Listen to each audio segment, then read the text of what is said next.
Hey, thank you for tuning into this Career Readiness Academy video. Stuart Clark, the CEO of Nashville-based Premise Health, was recently asked in an interview, what is the one thing that colleges need to do a better job at preparing students for the current labor force?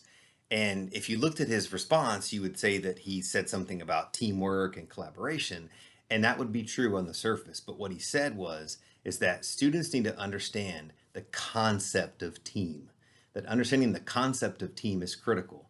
And he went on to say that they need to understand the idea of the collective consciousness. And I love this response because it underscores some really important lessons when we think about the teamwork and collaboration, career readiness competency. And so I want to unpack those a little bit and then give you some things to think about as you dig into the learning module for teamwork and collaboration. You see, what we find is that it's one thing for students to be able to be good at getting stuff done as a team, right? Which is typically what we think about in terms of teamwork as well as collaboration is at the end of the semester, if we worked and we got our stuff done, even if our process was kind of messy in between, then that's teamwork and that's collaboration. And that's partly true. The problem with that, though, is it doesn't teach our students how to deal with, at least not effectively deal with some of the issues that can underlie some working in teams. And so what Stuart Clark was getting at really is the idea of thinking in terms of team and really thinking in terms of systems, right? So to think broadly would be that even though our team's going to get a project done or work part of a process, how does that fit into a bigger picture? How am I working on something? How does that fit in with what the team is doing? And that's that idea of the collective consciousness. And so how does my one little piece fit into a bigger picture?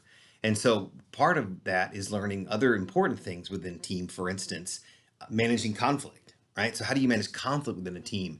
And how do you sort of become aware of the group mind, so to speak, right? And so if I'm working in a team, how are my teammates doing? Are we understanding? Are we fully on board with what the project is that we're asked to do? Or am I just doing a certain part? And then when I put that part together with other people, it's not going to really make a lot of sense and there's not going to be a lot of coherence in the project. And so what I want us to think about as educators, if we've ever gotten if we've ever gotten a group project back from a group of students and it looks like the pieces are put together and they don't make a lot of sense, I would argue that a lot of that is not understanding how the whole fits together and all those pieces. And so think about it as how do I train my students and cultivate this larger awareness of the concept of team, not just being able to get stuff done. And so another part, in addition to conflict that you're going to see throughout the module that I would encourage you to really sink your teeth into and do some reading on is the concept of psychological safety. And then you'll see some of Amy Edmondson's work in here on safety as well as the idea of teaming, which is increasingly popular. We used to just call them, problem solving groups or task forces back in the day when they would come together quickly and swiftly to solve a problem. And she refers to it as teaming. So there's not really a team until there's an issue and then it emerges. And so how do we build a psychologically safe team structure where people feel like if I don't understand what's going on, I can raise my hand, I can sort of stick my head out without getting it chopped off. And so those are some of the dynamics that I think if we understand the concept of team, we understand ourselves as well as other people. So for instance, another concept that you'll see in the course module would be using the Enneagram. So how do I understand myself and what some of my underlying motivations might be in order to better serve my team and be able to work as a team. And so one reality is that we know that people oftentimes have hidden agendas. So somebody in a classroom setting may want to get a certain grade, and so they have a sort of hidden agenda that they're pushing toward or wanting to get noticed by the professor.